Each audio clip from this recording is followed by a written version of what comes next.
Hi. Hey, thanks for coming, everybody. Well, welcome. We are so thrilled to be here with Anne Shoket. I'm Tori Marlin. I run marketing and partnerships for Built by Girls. We are AOL's social impact brand, building the next wave of tech leaders. And I think we have some young women here who are the future of technology, whether that means fashion or coding. So we're thrilled to have you here. And Anne, actually, we had the privilege of having Anne as one of our advisors. So she's worked with our young women, and she is truly the expert on millennial women and their place in the world, or I should say our place in the world. Yes. So welcome. Thank you. I'm so excited to be here. What amazing, great energy on a rainy afternoon. Yes, thank you. And thank you. Well, and the book cover helps, the bright red. Thank you. Wakes us up here. I'm twinning with my book cover today. Perfect. Gotta have the signature.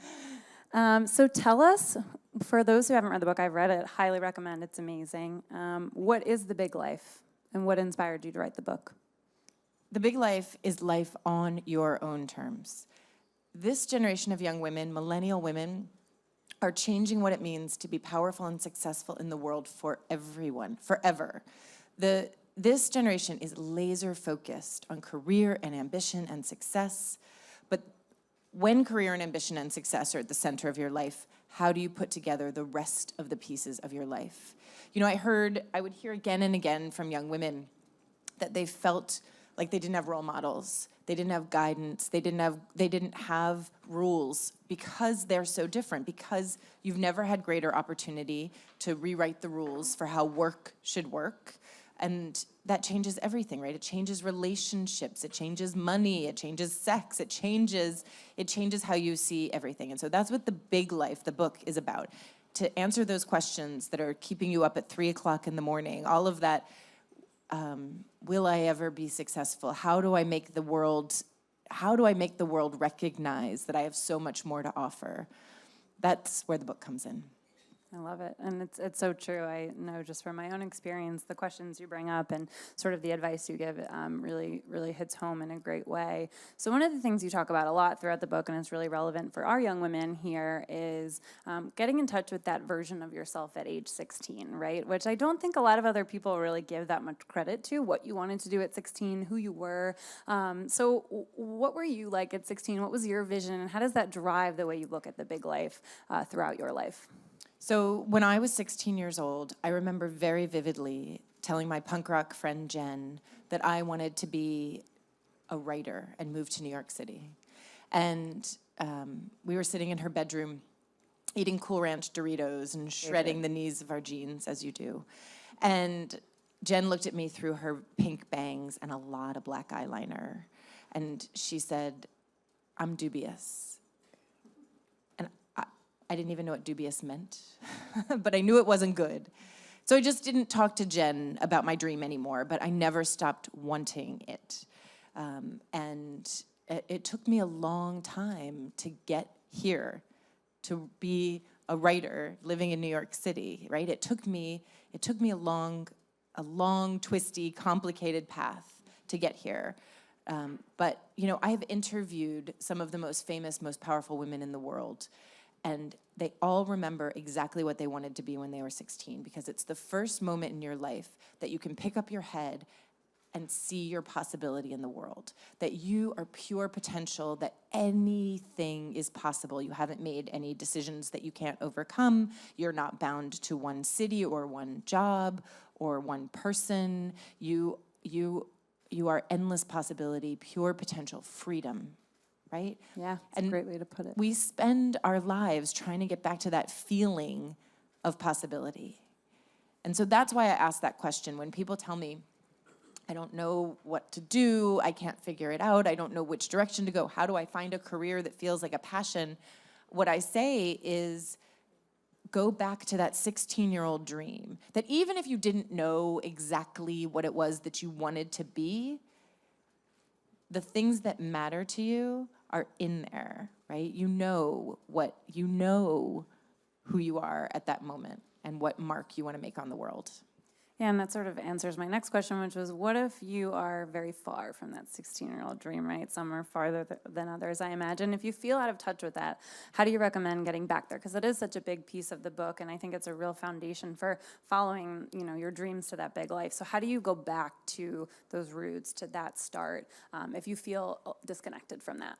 So there's two reasons that you could lose that thread, right? That, like, you got up closer to the thing you wanted to be when you were 16 and you weren't so into it after all, right? And that happens.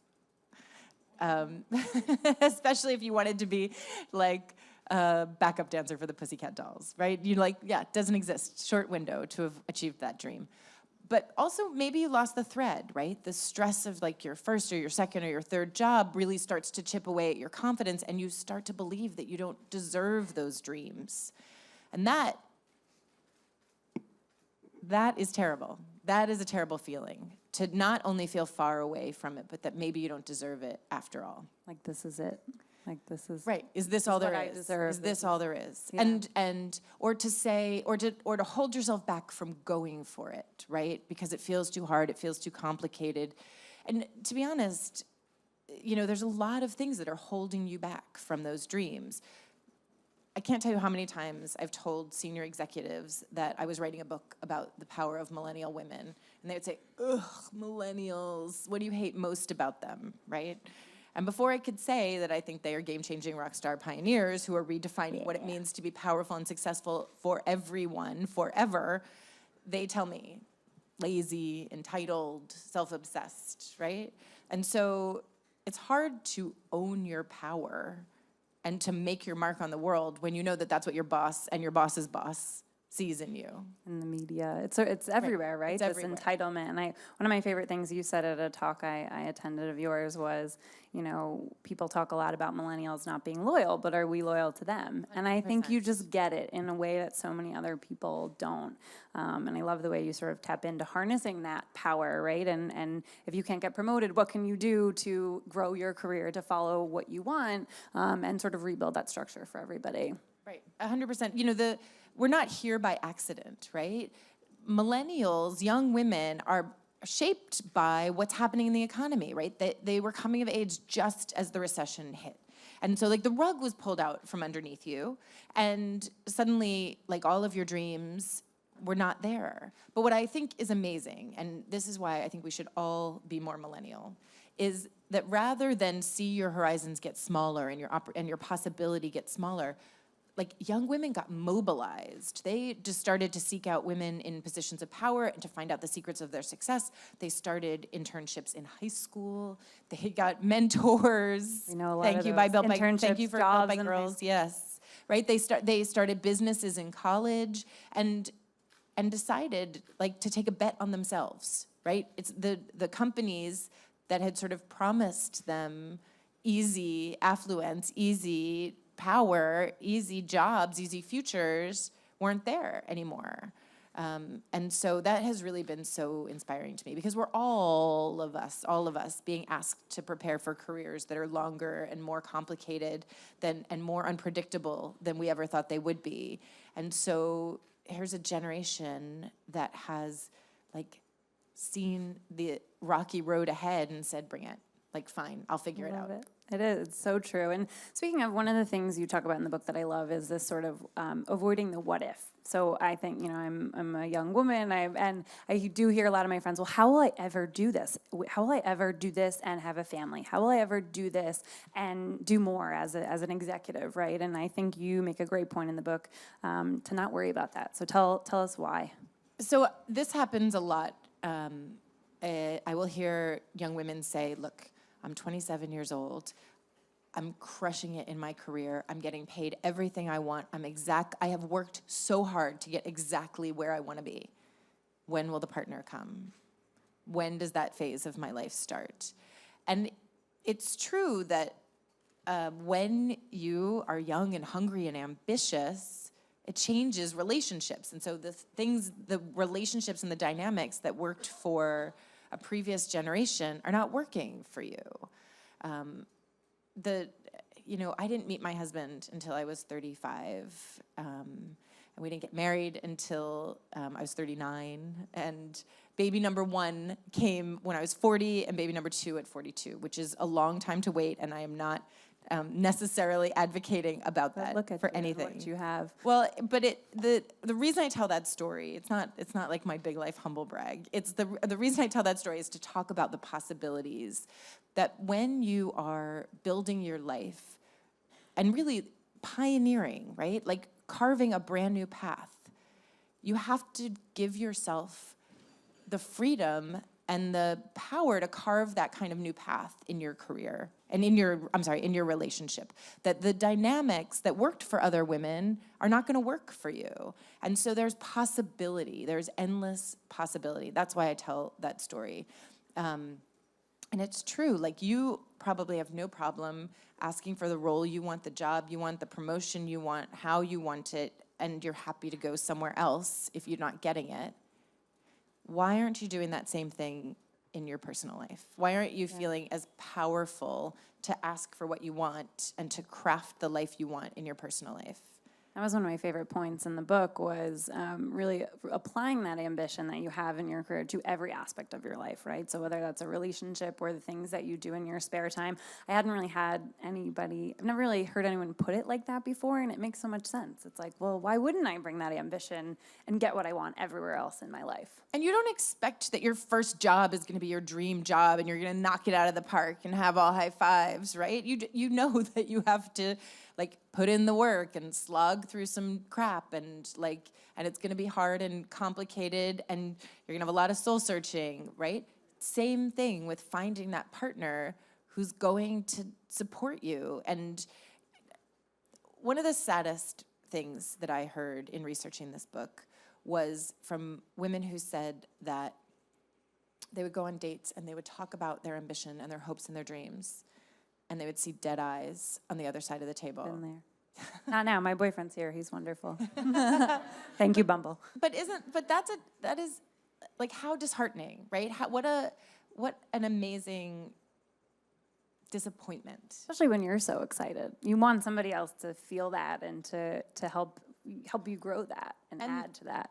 And that's what I think you should look for, right? Somebody whose eyes light up when you talk about the things that matter most to you, and not settle for anything less, not sneaky digs, not those little negs that go in your brain and make you feel like you're less than, right? This is big.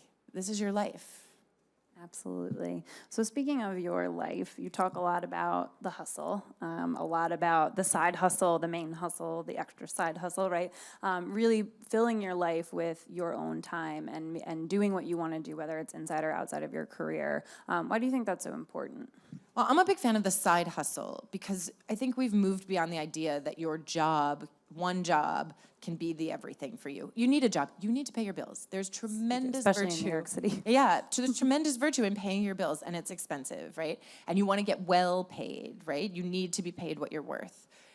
But like, you want to move up and move around and have great experiences, and that's where your side hustle comes in. It should fill in a void that your job is not fulfilling. Maybe your job is not like full of purpose and meaning, then you need to go find a project that is full of purpose and meaning for you. Or maybe you're not in charge, but you are desperate to run a team. Put yourself in charge. That's what I did. My side hustle, I launched a website, which is like, oh yeah, everybody launches a website, except for I launched a website in 1996, and nobody had launched a website. We were like on dial-up. You could still hear that modem noise. And so by day, I was an assistant at the American Lawyer magazine, which was like the world's most boring job. Celebrity-driven, like really red carpet. It right? was my job to put the commas and the ampersands in the right place in the law firm names. And frankly, it was super high stakes because if you didn't, your name would be in like 12-point type that you like screwed up. Then it was tough. But so by day, I had the world's most boring job, but by night, I was editor-in-chief of a very cool indie downtown website, right? It gave me access, it gave me knowledge. My bosses were still like, what's this internet thing we're trying to figure out? I was like, oh, I know. So I got invited to meetings that I might never have been invited to, Amazing. right? And I figured out how to manage a staff, and I screwed up royally, hurt people's feelings, stepped on people's toes, but I was doing it on my own time. And so that's a really important piece of the side hustle, is you're learning on your own time. The training ground outside of where you feel like it really matters. Yes, 100%. So that's awesome. So one of the things we talk about a lot is really rethinking mentorship and changing this idea of you have to be my be-all, end-all mentor, spend every, one Saturday a month with me talking about everything in life, to really focusing on finding advisors who are experts in specific areas and saying, how can you help me with this one thing? So tell me about, whether it's with writing the book or when you were editor-in-chief of 17, who have been those sort of advisors in your life that you go to and you say, I know what I can do. I know they can do this, and I need help with this one thing, across your work and your side hustles. So I never had somebody who was like, I am going to be your mentor. And I actually think, we tell women all the time that you should find a mentor and ask her and send an email and could you have coffee? And in my life now, I have coffee with as many young women as I can. And frankly, dinners with pizza and rosé. Right? Yeah, let's talk about the dinners in a minute. I want to talk about that. But I also, I have built a relationship with my mentee, my Built by Girls mentee, and somebody I see regularly, right? Not just for coffee and I give off some advice and say, here's what you should do. But like we have a relationship and I've really helped guide her and help shape her ideas. But in my career, I really didn't have that role. But what I did have was some amazingly powerful women who I watched how they behaved and performed. And that was more meaningful to me than anything else. I watched when they walked into a meeting, who did they talk to first? Where did they sit? Who got their attention? When they were irritated, how did they let somebody know that? I watched, my first boss at the American Lawyer was a very small blonde woman, but she was so terrifying that people called her the Dragon Lady. And I was like, how is this? I'm 5'10". I was like, how is this 5'1", tiny blonde woman striking fear into the hearts? I would see people like duck into the kitchen when she would come down the hallway. And she wasn't Devil Wears Prada mean. style. She was lovely, right? She was tough. Frankly, she saved my bacon from getting fired a couple of times, which was also like showed her great loyalty to me. I was working hard for her. She was working hard for me. But so I was like, how do I get some of this dragon lady in me? And so she used Pilot razor point blue pens. And to this day, that is the pen that I use. And I channel a little bit of Barbara Johnson everywhere I go with these razor point pens. And so I take a little piece of the women I have watched and had the privilege to be up close to some of the most powerful women in the world. And I take a little bit of that along with me. That's amazing. And you'll be signing your books with that pen maybe after. Yes. After this, you can buy the books. So I want to get to audience questions because I'm sure they're great ones. So tell us about the dinners, and then I have one close. Yeah, as part of the research for the book, I had a series of dinners at my place. I call them the Badass Babes dinners because these are the kinds of chicks that you want to have in your orbit. They are game-changing rock star pioneers, confident, open, vulnerable, honest. And the dinners had the same formula every time. Fancy frozen pizza from Fresh Direct, a killer cheese plate, because I don't cook, which is why we had the fancy frozen always pizza. Matters. But the That's cheese, always I can put a number cheese plate together, and many bottles of rosé. And over the course of 2 years, I probably had 24 dinners, and I'm still doing them. I did one last night, in fact. And the dinners started to take the same format. I would ask, the first question I would always ask is, if I could solve any problem for you, what would that be? Now, I'm not saying I can solve it, but imagine I had a magic wand, what would it be? And it helps shape the conversation. It helps focus on what's that thing that's keeping you up at 3 o'clock in the morning that you don't have anybody else to ask. And so after dozens of dinners and hundreds of women at my table, it all boiled down, that question came down to like 4 or 5 key points. How do I find a career that feels like my passion? How do I get respect from my bosses who think I'm a lazy, entitled, self-obsessed millennial? How do I find a partner who honors my ambition? Will I have to take the foot off the gas of my career when I have a family?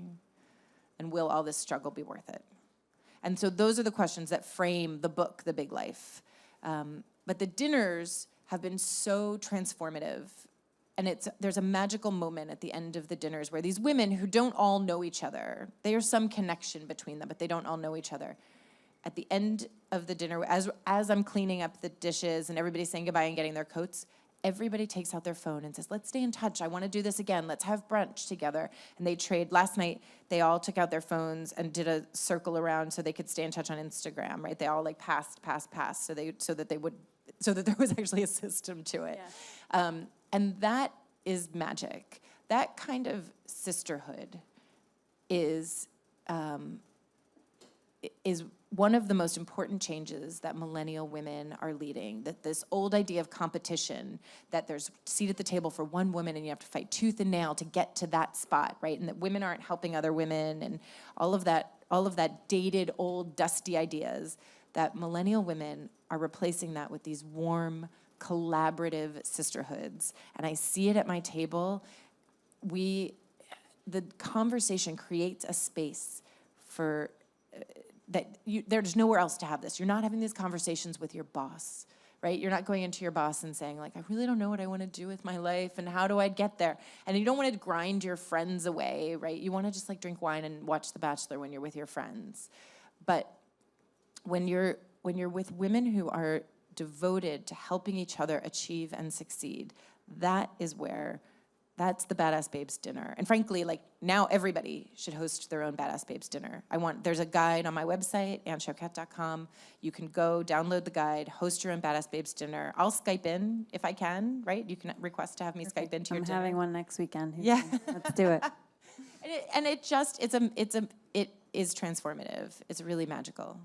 Well, congratulations. It's wonderful. And I want to open it up to audience questions. Hi, thanks for being here. I'm curious, I recently graduated college, and I noticed that my circle of friends, my guy friends tend to find their careers and their passions a lot more quickly and found their place than my girlfriends did.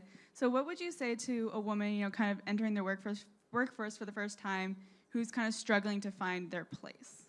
So I actually think that this idea of finding your passion is a mistake. I think that you should not think of it that way. I think you want to find a job that feels meaningful to you, that gives, that hits in your heart, but that doesn't have to feel like a passion or a purpose, which is such a high bar to set. And that's why I say go back to your 16-year-old dream, because when you were 16, you knew what mattered to you. And it doesn't have to be some lofty save the world idea, right? Fun is meaningful. Adventure is meaningful. That's where I think you should focus. I think if you sit on the sidelines and wait for your passion to strike, you're never gonna find it. I was in my third job before I found the thing that was really meaningful to me. I started out at the American Lawyer magazine.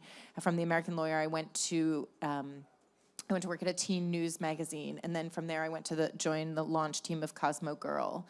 And that's when I realized how important it was to talk to young women about becoming the person that they're meant to be. But I never would have found that thing. I didn't know that was meaningful to me if I had been sort of waiting or looking for my passion. I was just doing what I was good at, right? I was good at asking nosy questions. And so I went down that path, asked nosy questions, learned to become a good writer. There's a chapter in the book called Get a Job, Any Job. And that's what I think is like your first step. And by following what matters to you, you know it feels good. You'll find that meaning. Forget about setting such a high bar that it has to be your all-encompassing passion. Hi, how are you? Hi. Thank you for saying all this. Like, I love everything that you're saying, and just thank you. Thank you. I was kind of wondering, like my friends and millennial women, I think they're some of the most inspiring and creative and driven people that I know, but I think overall, our generation kind of lacks confidence, or I think we all have a lot of self-esteem issues to work through, and I'm wondering if you have any advice for that. I mean, I think that when you know the world thinks you're lazy, entitled, like all of that really saps your power. But to be honest, there's some old ideas that I see millennial women are hanging on to that are really getting in their way.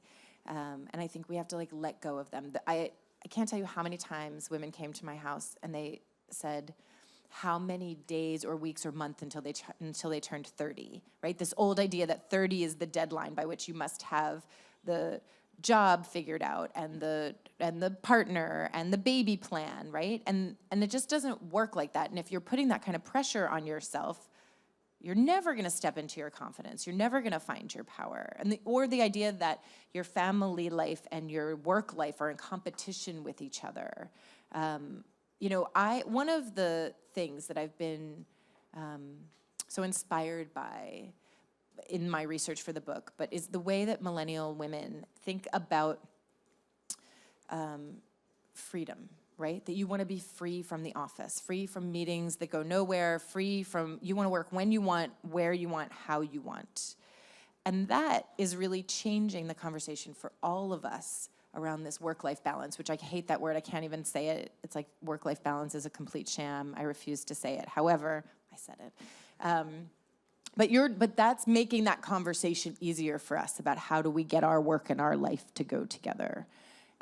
This idea of transparency, that's sort of second nature to you. You say everything. Why would you not, right? Your bosses think it's TMI. That kind of transparency, especially salary transparency, is going to get us all closer to equality.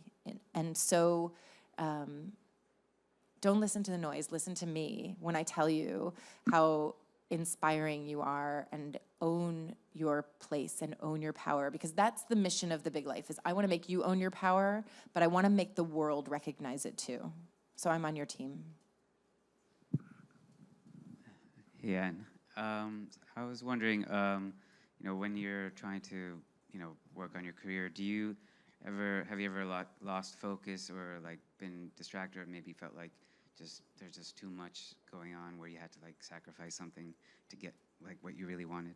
Yeah, so yes. But I think, I say embrace the mess, right? That you have to say yes to everything when you are young and hungry and ambitious and trying to put some points on the board. You have to say yes to breakfast meetings and networkings and after work and come to the build and go for drinks and get to work again tomorrow morning at the crack of dawn and raise your hand for a new project, right? And even if it feels chaotic and it feels like you've lost the thread, saying yes to everything is going to create that energy that's going to open up new opportunities for you. And eventually, all of your things start to go together, and you realize that you've built a career and that you've built a life and that it's meaningful to you. It doesn't go together at first. At first, it's going to feel like a jumble of stuff you're saying yes to. You're helping a friend with their side hustle. You've got a charity that you're devoted to. You're training for a run. Whatever it is, like it's not going to feel like it goes together.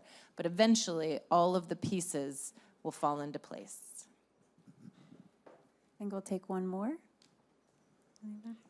Oh, I think we're out of time. All right, well, we are going to meet up downstairs with Anne, so if you want to come and ask more questions about the big life and have some of our wonderful cheese plate, we invite you all. Killer cheese but plate. Thank you so much for coming, and congratulations, and thank you for being such a champion for millennials and for women everywhere. We're lucky to have you. Thank you.